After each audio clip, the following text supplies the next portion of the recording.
So, throughout my school career, middle, high school, whatever year of school you want to call it, besides elementary, I was definitely not the best student. And I've talked about that on this channel probably about 800 times at this point. And yeah, it's no secret that I wasn't the best student in school. I definitely misbehaved a little bit, definitely would talk back to the teachers here and there. I wasn't the best kid, okay? And I definitely have some regrets when it comes to that. But there is one thing in particular that I've not talked about on this channel yet, and it's got to be top 3 one of the most disrespectful things I've ever done to a teacher in my life, but also there's some context behind it to kind of give some reasoning as to why I did what I did, and it's a pretty crazy story. It's also one of the longest times I've ever been suspended, so I hope you enjoy this story time, definitely a crazy one. Leave a like on the video if you enjoy it, and let's jump into it. Almost forgot, gotta promote my new song, Bad Mood, out now. Go check that out, first link in the description. I'm probably gonna be talking about that all week. Anyway, today's story time all starts off as a regular day in freshman year.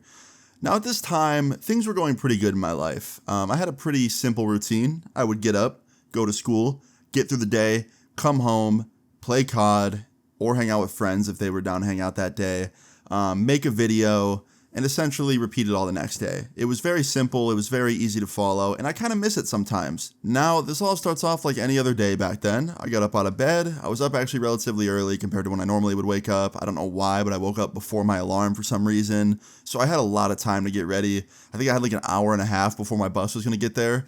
So I got up, took a really long shower, got out of the shower, got ready, had some breakfast, and just kind of chilled and watched TV until my bus got to my house. My bus got there, jumped on the bus, went to school, and as soon as I walked into my school, something happened that I didn't expect. My mom starts calling me. Now, my mom would almost never contact me when I was in school, unless it was a true emergency or she needed something right then and there. She would not text or call me in class or during the school day at all. So when I saw my mom calling me the second I walked into school, I'm like, okay, this must be pretty important. Let me take this. Now, my school was actually cool with phones as long as you used them in the hallway in between classes, just not in your classes. So I was able to answer it and talk in the hallway until class started. So I answered the phone. I was like, hey, Mom, what's up? She's like, hey, I don't want to, freak you out or anything, but Jake just had a seizure and he's going to the vet right now. Now, Jake was our family dog. He was like one of the first dogs I ever owned as a child. He was like my best friend, man. Growing up, like that was my everything. So when I heard that my dog had a seizure, of course I freaked out a little bit. And I was like, oh, like what else happened? Like, is he okay now? And she was like, he seems okay right now, but I'm taking him in. I want to make sure he's good and like not going to have another one. Now, I also want to let it be known that my dog was also pretty old at the time. I think he was like 13 or 14. So he was definitely getting up there. And for his breed, he was mixed with like a Yorkie and a Silky Terrier. That was pretty old. So obviously I was very concerned about, his health and his well-being. So yeah, I just told my mom to keep me posted, send me text updates, and I will try and see them as the day goes by. And she's like, okay, sounds good. So I went to my first period class after this. I was definitely very awake at this point, very nervous, very just not feeling that good.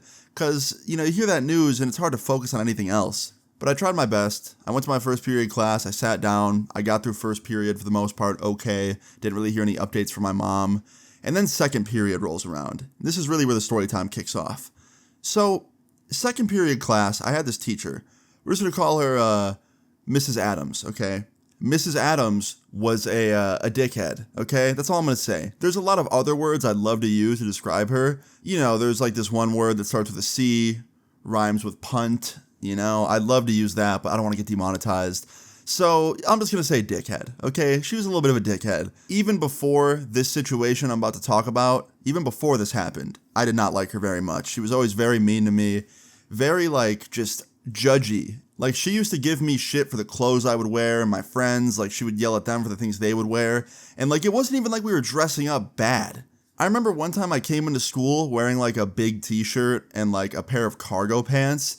And she said I looked like a gang member. And I remember I pressed her about it. I was like, what the hell are you even talking about right now? Like, I'm wearing a pair of cargo pants and a t-shirt. Like, sorry, I'm not wearing a full tuxedo. Like, it's school, not a wedding. I don't have to dress up. Also, I look like a gang member? What does that even mean? Like, do you even know what gang members wear? Like, I highly doubt that. I doubt that a teacher that works at my school follows the dress code of what gang members wear. Because I sure as hell don't, so I doubt you would. And she got real mad about that. She was like, I was just making a comment. You don't look very presentable. That's all I'm saying.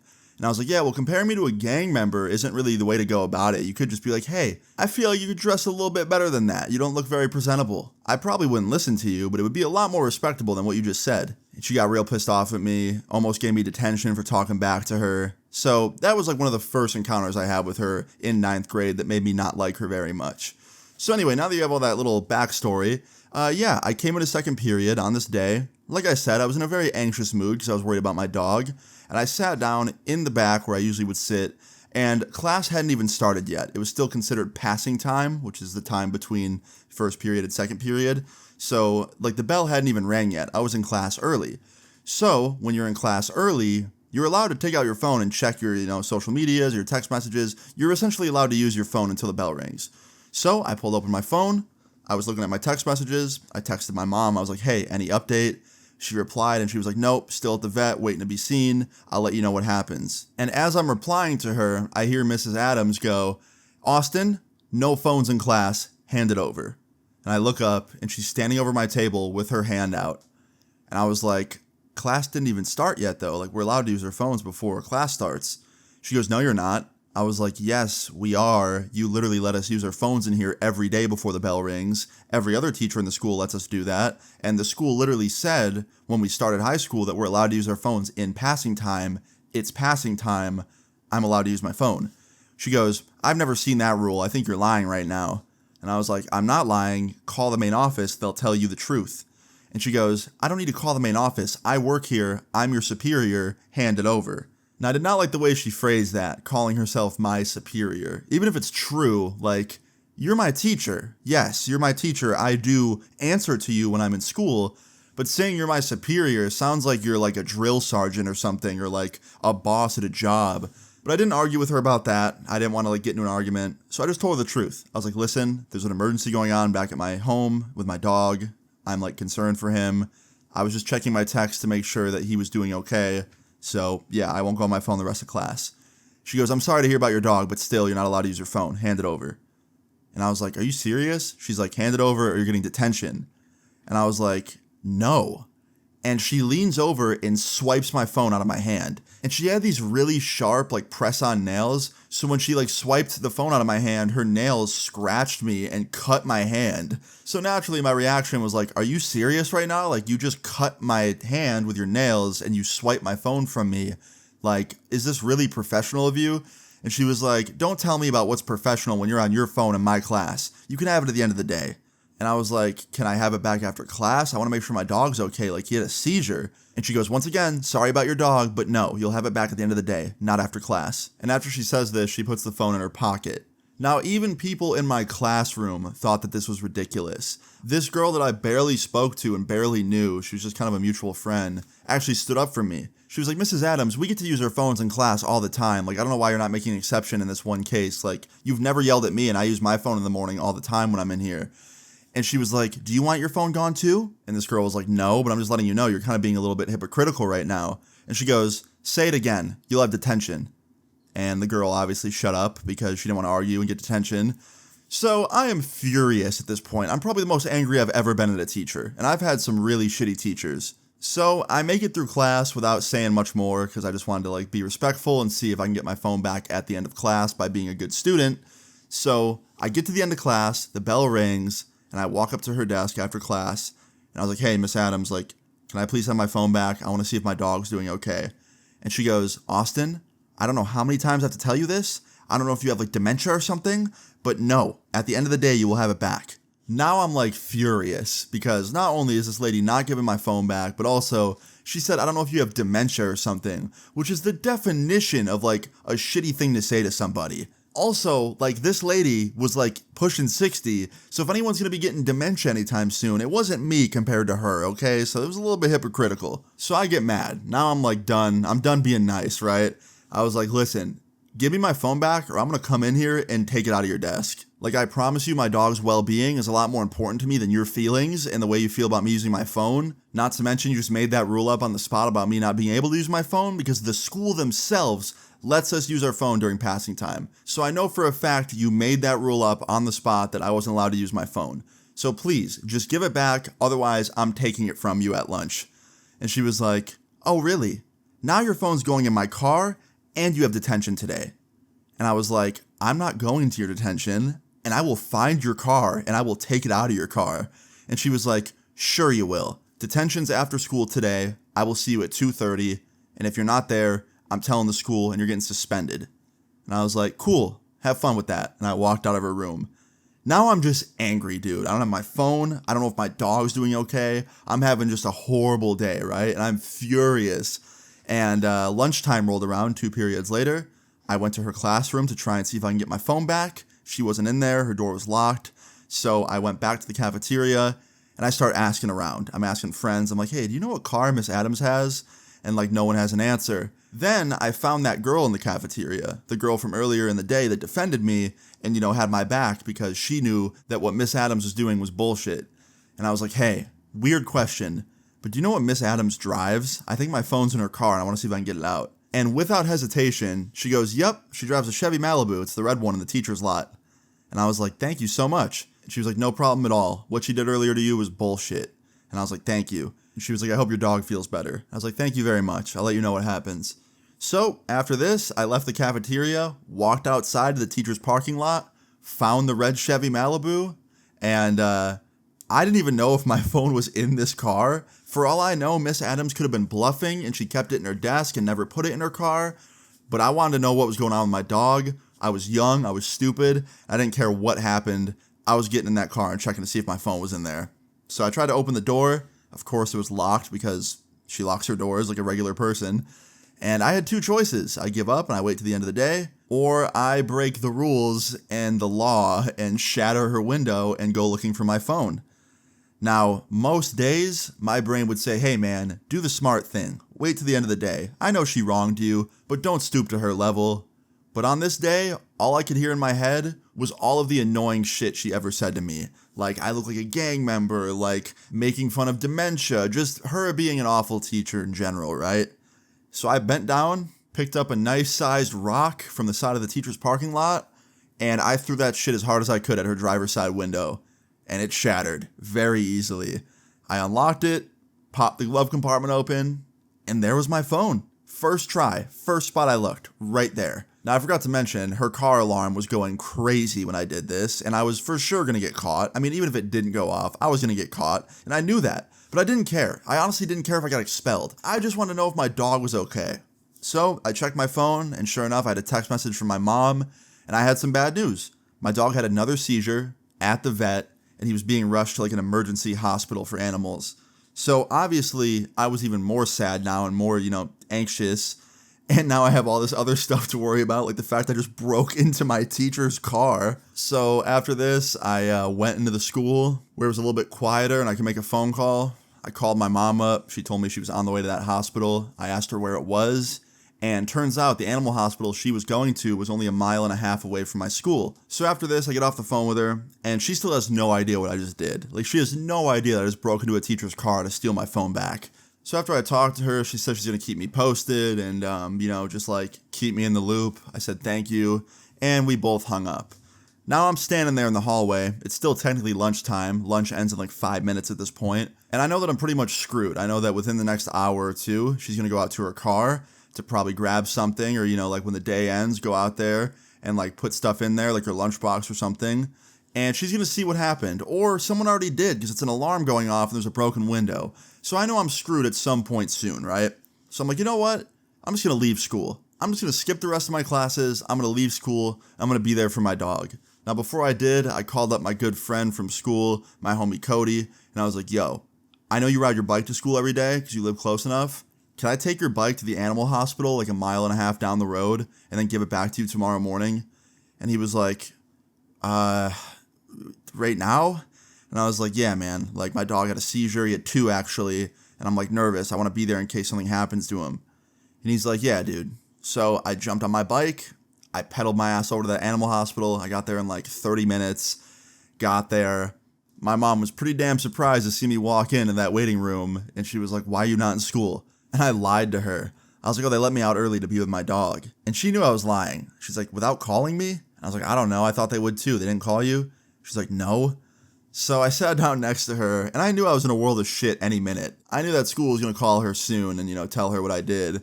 But I just didn't care. I was like, I want to be here for my dog. And like 5 minutes later, we got let into the room, and my dog was laying there on the table. He was hooked up to like machines, and he didn't look good. He didn't look healthy. It was really sad. It was really, really, really sad. And one of the doctors even said something about putting him down, which like made me feel horrible. Because they were like, yeah, like we don't know what this is, but like he's not responding well to anything. We don't know what's going on. Like we're waiting on certain diagnostic testing, but like, we might have to start having some hard conversations here. And that's when I was like, what are you talking about, hard conversations? And he was like, and I knew what he was talking about. But anyway, I was there for like an hour, right? My mom still didn't get a phone call from the school, so they must have not found out yet. And in that hour, we got another result back from one of the tests they were running. And it turns out he had a really bad viral infection. And I guess viral infections can cause seizures in dogs if they're bad enough, according to the vet. But this was honestly good news because it means he can be treated. So we did. We like put him on antibiotics, and they did some stuff there while we were there, and he got a lot better from that. And they were saying he was probably going to go home that night. So this was good news. My dog was probably going to be okay. He'd probably be back home within a few hours, and we'd be able to treat him from home and get him nice and healthy again. Well, right after we received that good news and they were, treating our dog, my school called my mom. And she showed me the caller ID before she answered it. She was like, oh, your school's calling me. And I was like, oh, okay. And she answered it. And I watched her face go from a big smile because she just got that good news about my dog to a very angry look on her face because it was my principal telling her that I broke into my teacher's car to steal my phone back. And after she got off the phone, she looked at me and she goes, that was your school. And I was like, yeah, what'd they say? She goes, I think you know what they said. And I was like, listen, there's a lot more to it than you think.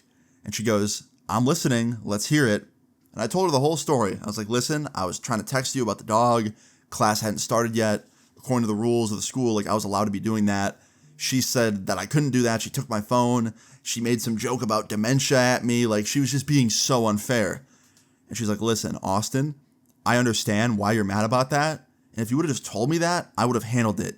You cannot throw a rock through your teacher's window and break into her car to steal your phone back. Like, you just can't do that. And obviously she was right. Looking back, I probably could have went up to the main office or the nurse's office or something and called my mom on one of their phones and told her about what happened and like had her call the school. Or I could have like told my mom about it later on in the day when I got home and she could have handled it. But obviously back then, like I said earlier on in the video, I was a bad student and I didn't think very much. I was an idiot, okay? Not really a good excuse, really no excuse for what I did, but yeah, that's why it happened. So, naturally, I had to go into a meeting the next day at like 8 in the morning to discuss my punishment. So me and my mom drove to the school the next day at 8 in the morning, sat down with my principal, my teacher, the one that I broke into the car, and the school police officer was there because obviously this was also just like a situation that involved the cops because I broke into her car. And because I only stole my phone back, because I didn't steal any of her property or like anything in the car, and because her insurance was going to cover it, she didn't press charges on me. She didn't get me in trouble. She probably could have gotten me in a bunch of trouble, honestly. I probably could have like gotten like juvenile detention for this because it was not good that I did that. But I didn't. She luckily didn't press charges. So at least in this regard, Miss Adams was chill. But that wasn't without punishment. I got suspended for 3 weeks, almost an entire month. I had a week of in-school suspension when I got back. So I had 3 weeks of out-of-school suspension and then a week of in-school. So pretty much a whole month of suspension altogether. And then they also told me if I did anything again of that, magnitude, I would get expelled, rightfully so. And then they also took me out of her class. I was no longer welcome in her class and her as my teacher. And honestly, that wasn't a punishment. That was a gift to me. Okay, that was a gift. So yeah, all in all, I got a month of suspension, kicked out of her class. I was on thin ice. I was going to get expelled if I stepped out of line in that, magnitude ever again. So that was pretty bad. But yeah, looking back, it could have been a whole lot worse. So I'm really glad that I didn't get, arrested for this or got, an even worse punishment. So obviously, moral of the story is here, don't do any of the things I just said in this story time. This is definitely one of those instances where I was very much in the wrong, even though I'm sure a lot of you understand why I did what I did, because I was so concerned about my dog. I don't think it justified me slamming her window and breaking into her car. That was just me being pure angry. But yeah, guys, that's the end of the story. That is the story of how I broke into my teacher's car and got in a shit ton of trouble, and how my dog almost passed away, but didn't. He ended up living for like 3 more years, very healthy years, which is good. So shout out to my old dog, Mr. Jake. But yeah, guys, I hope you enjoyed this story time. Definitely a crazy one. Please leave a like on the video if you did enjoy it. Feel free to leave your story times in the comments down below, and subscribe if you're new. I will see you guys all later. Peace. I'm in a bad mood.